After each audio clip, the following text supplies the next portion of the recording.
Didik TV KPM. Anda kembali bersama Ria dalam Didik TV KPM. Hari ini kita dalam slot sukses SPM 2022 untuk mata pelajaran Sains Nutrisi. Dan Cikgu Roslan, mungkin kita boleh teruskan dengan kesan pengambilan kalori. Silakan kesan Cikgu. pengambilan kalori ya. Okey, sebelum tu Cikgu nak tanya, adakah murid-murid di rumah masih lagi okey setakat ni? Okey. Okey, murid-murid di Google Meet macam mana? Naufal okey? Okey. Naufal okey? Imanina okey? Mia okey? Adiba pun okey alright, okey. So kita boleh teruskan. Okey, kita akan teruskan dengan kesan pengambilan jumlah kalori yang tidak menepati keperluan individu. Okey, apa sebenarnya ini? Okey, kita tahu bahawa selain kita mengamalkan gizi seimbang, jumlah kalori yang kita ambil dalam setiap hidangan yang betul, kita tahu juga bahawa kalau kita terlebih ambil jumlah kalori tadi, boleh menyebabkan penyakit ataupun boleh menyebabkan gangguan kesihatan. Macam mana kita nak pastikan benda ini tak berlaku? Sebenarnya dia bergantung kepada pengambilan makanan yang kita ambil setiap hari. So kita kena kekalkan dia. Kita ambil, contohnya kita ambil makanan, kita hari ini ambil makanan suku-suku separuh. Besok suku-suku separuh lagi. Lepas tu seterusnya separuh-separuh. Dan akhirnya kita tidak boleh kekalkan keadaan yang sama seperti asal kita ambil. So maksudnya kita tidak dapat mengamalkan gizi seimbang dengan betul. Okey, apakah kesan dia? Okey, kita tahu amalan pemakanan yang tidak sihat sewaktu makan yang tidak sewajarnya dapat menyebabkan masalah penyakit kronik. Okey, kita tahu bahawa penyakit kronik seperti semua orang tahu, obesiti, okey, malnutrisi, anorexia nervosa, arteriosclerosis. Ini penyakit yang selalu ataupun dalam bahasa Melayu kencing manis, pengambilan gula yang berlebihan ataupun kita panggil diabetes mellitus, okey, tekanan darah tinggi, trombosis, stroke, penyakit jantung dan serangan jantung. So ini adalah satu daripada kesan-kesan pengambilan jumlah kalori yang tidak menepati keperluan individu. Boleh menyebabkan penyakit-penyakit seperti ini. Okey, kita nak tengok hari ini seterusnya bagaimana teknik nak menjawab soalan berkenaan dengan soalan contoh SPM format K SSM kertas 2 bahagian B. Rasanya murid-murid di Google Meet dah bersedia? Okey, dah bersedia. Alright. So kita tengok soalan yang pertama. Okey, murid-murid di rumah juga bersedia. Okey, iaitu soalan yang berkenaan dengan piramid makanan. Okey. Okey. Rajah 1 menunjukkan satu piramid makanan. Okey, gambar rajah ditunjukkan seperti di sebelah. Okey, dan ditandakan dengan huruf P dan huruf Q pada aras piramid makanan tersebut. Okey, soalannya, namakan kelas makanan bagi aras P dan Q di ruang yang disediakan dalam rajah 1. Okey, pertama sekali sebelum murid-murid di rumah menjawab, okey, sebab ini cikgu nak lebihkan pada teknik, bagaimana teknik nak menjawab soalan ini. Okey, mungkin kita bila dapat soalan tu kita rasa kita terus boleh jawab.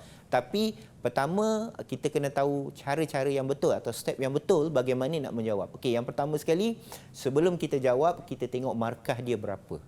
Okey, sebab markah diperuntukkan untuk berapakah jumlah jawapan yang perlu kita jawab. Okey, dan di sini markah diperuntukkan adalah 2 markah. Dan 2 markah itu meliputi untuk jawapan bagi aras P dan juga aras Q. So satu jawapan untuk aras P dan satu jawapan untuk aras Q dan 2 markah. Okey, dan step yang kedua, sebelum kita jawab juga kita kena faham dulu berkenaan dengan gambar rajah. So gambar rajah yang diberikan ini adalah gambar rajah berkenaan dengan piramid makanan. So kita kena tahu setiap aras-aras piramid makanan itu apakah kelas-kelas makanan yang terdapat pada piramid makanan tersebut, aras piramid makanan tersebut. Okey, barulah step yang ketiga kita dapatkan jawapan untuk kelas makanan yang betul pada setiap aras pada soalan yang ditanya. So kita kalau boleh melepasi 3 step ini, 3 langkah ini untuk menjawab soalan, insya-Allah Markah itu akan menjadi hak murid-murid yang menjawab tadi. Ya, itulah Alright. Okey. langkah-langkahnya, Langkah-langkah dia. Okey, kita tengok Ria, murid-murid kita nak menjawab. Okey, silakan. Okey, silakan siapa? Okey, Adibah. Mio. Boleh ambil Mio, biar mana cikgu? satu? Mio. Mio, kita ambil Mio. Okey, boleh. Boleh Ria? Okey, Okey, Mio. silakan, Mio. Cuba. Okay, soalan 1A ialah P adalah lemak. Okey. Q pula Okey. Q pula ialah protein. Protein. Okey. Agak-agaknya kenapa Mio pilih P itu sebagai lemak? Kelas lemak. Sebab dia paling atas ke? Sebab paling banyak ke ataupun paling kurang yang kita perlu ambil? Paling kurang cikgu. Okey, paling Okey. kurang. Pandai Mio. Okey, Tania. Okey, sebab paling atas dalam piramid makanan adalah kelas makanan yang paling kurang patutnya kita ambil. So Mio telah meletakkan jawapannya P itu adalah lemak, manakala Q pula adalah untuk protein. Alright. Okey, tak apa. Kita pegang dulu jawapan tersebut. Kita nak pergi dulu jawapan untuk B, soalan untuk B. Lepas tu nanti kita akan berikan jawapan untuk jawapan A dan juga jawapan B. Okey. Okey, jawapan B nyatakan satu keadaan yang mungkin berlaku sekiranya seseorang memakan makanan dalam aras P secara berlebihan. Okey. Murid-murid di rumah pun boleh mencuba.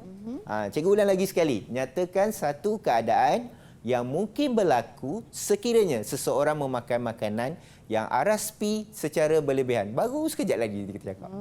So apakahlah yang sebabnya, apakah yang akan berlaku?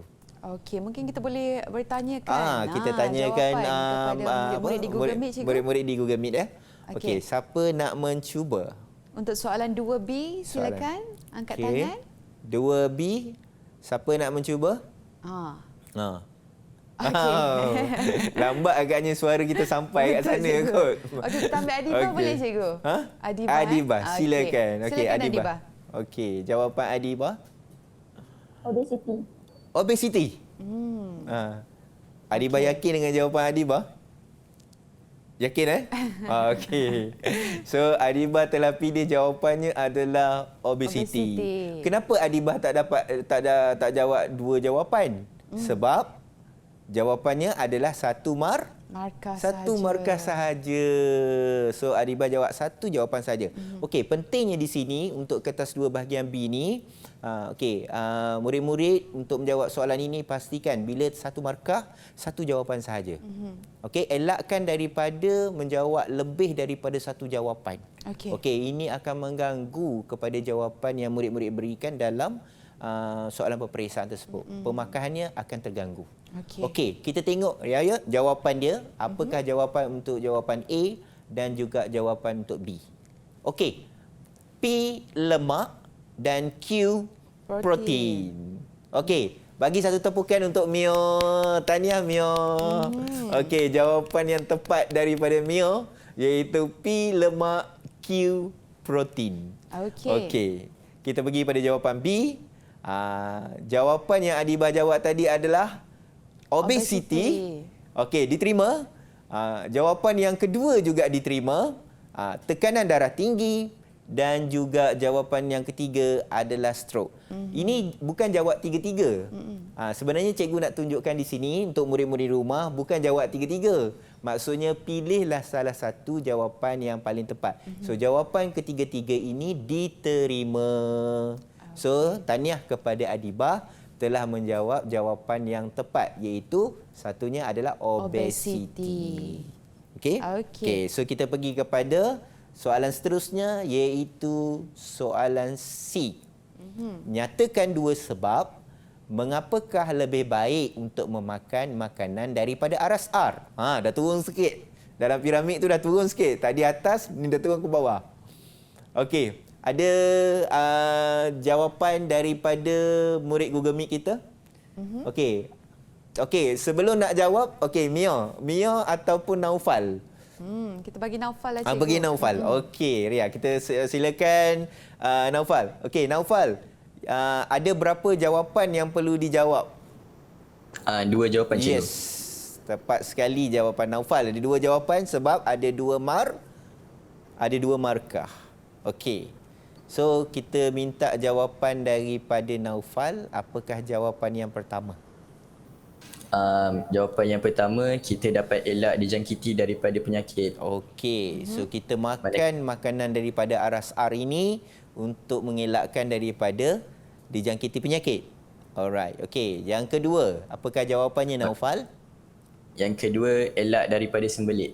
Okey, elak daripada sembelit. Okey, kalau sembelit-sembelit ni mesti berkait dengan satu kelas makanan yang kita kenali sebagai fiber ya. So, kita tengok jawapan Naufal nanti. Sebelum tu kita pergi dulu jawapan soalan kita yang terakhir iaitu D. Apakah maksud gizi seimbang? Okey, minta Ria boleh pilih kan? Kita tak nak suruh angkat tangan, kita nak suruh Ria pilih. Yang mana satu agaknya? Semua tengah ready ni nak jawab Mungkin ni. kita boleh pilih Adibah, cikgu. Adibah. Okey, Adibah hari ni glamour ya. Okey, Adibah. Silakan Adibah. Gizi seimbang bermaksud makanan yang mempunyai semua kelas makanan dalam kadar yang betul. Okey, mempunyai kelas makanan dengan jumlah atau kuantiti yang betul. Kalau tak silap cikgu tadi, Adibah lah yang menjawab tadi kan yang pertama tadi. Ya, okey, it's okay. So jawapan ni kita tengok ya. Okey, kita tengok betul tidak jawapan dia. Okey.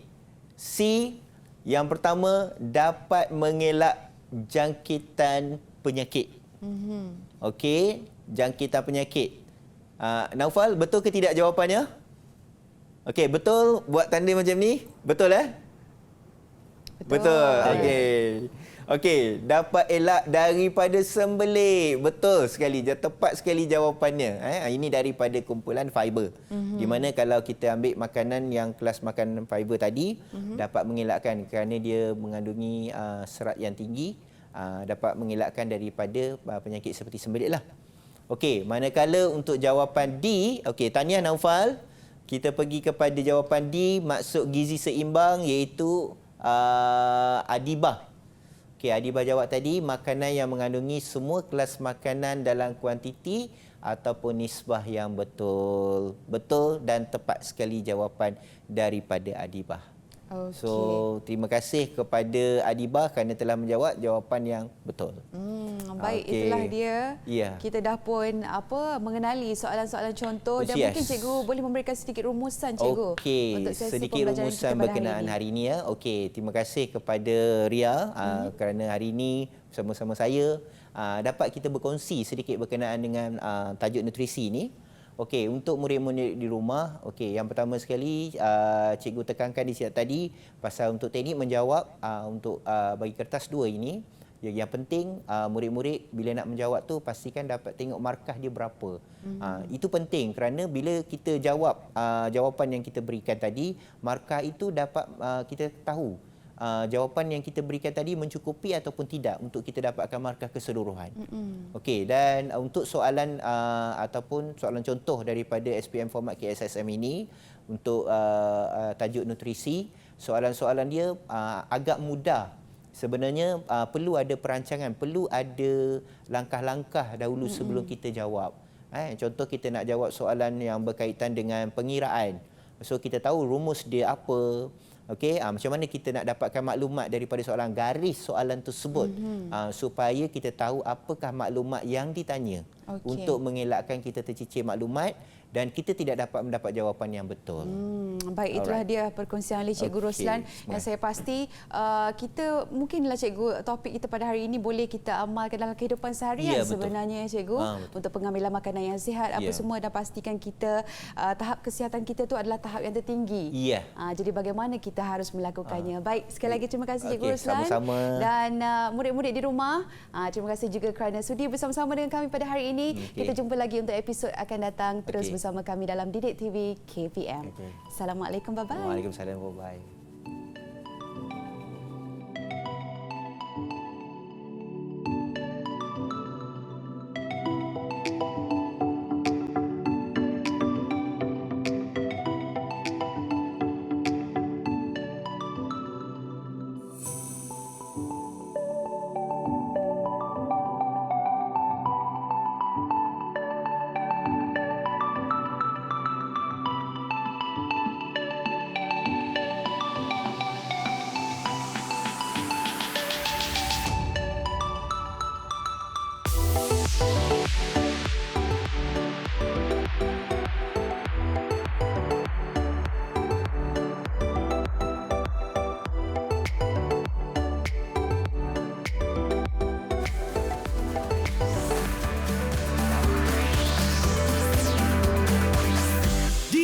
TV KPM